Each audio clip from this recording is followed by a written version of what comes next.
Bonjour et bienvenue pour le point produit de bourse du lundi 25 novembre 2013. Voyons tout de suite le résumé de la semaine dernière sur l'activité des produits de bourse BNP Paribas.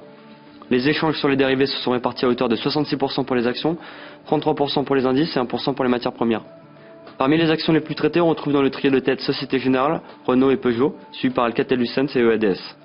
Au niveau de la répartition call-put sur actions, les call actions ont été majoritairement traitées, concentrant 87% du volume, contre seulement 13% pour les puts. Concernant les indices, la répartition penche en faveur des calls qui ont concentré 75% des échanges, contre 25% pour les puts.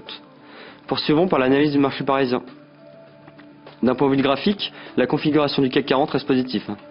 Ainsi, les cours ont repris appui sur la moyenne mobile simple à 50 jours et sur un support intermédiaire à 4240 points, déjà testé 7 fois en un mois. Par ailleurs, l'indice se maintient au-dessus du seuil pivot des 4120 points. Pivot, car ce niveau représentait à la fois le sommet d'août 2013 et la base du drapeau de continuation haussier de septembre-octobre dernier. Nos cibles sont situées à 4400 points et 4500 points.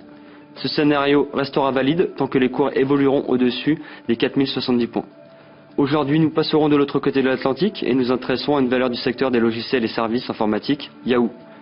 Graphiquement, le titre a validé une figure de continuation haussière dite en drapeau. De plus, le titre profite du soutien d'une droite ascendante tracée depuis octobre 2012. Concernant les indicateurs techniques, l'indicateur de vitesse RSI se maintient au-dessus d'une zone de support, tandis que les moyennes mobiles à 20 et 50 jours sont orientées positivement. En conclusion, tant que les cours restent au-dessus des 33,95 $, nous anticipons une nouvelle jambe de hausse en direction des 39,75 $ et des 43,50 $. Afin d'optimiser ce scénario, nous avons sélectionné le variant call M888B émis par BNP Paribas, de prix d'exercice de 38 $ et de maturité au 21 mars 2014. Le delta sur ce variant est de 46% et l'effet de levier de 5,6%. En résumé, notre objectif sur Yahoo se situe à 43,50 $. Seule une cassure des 33,95 $ viendrait invalider ce scénario haussier.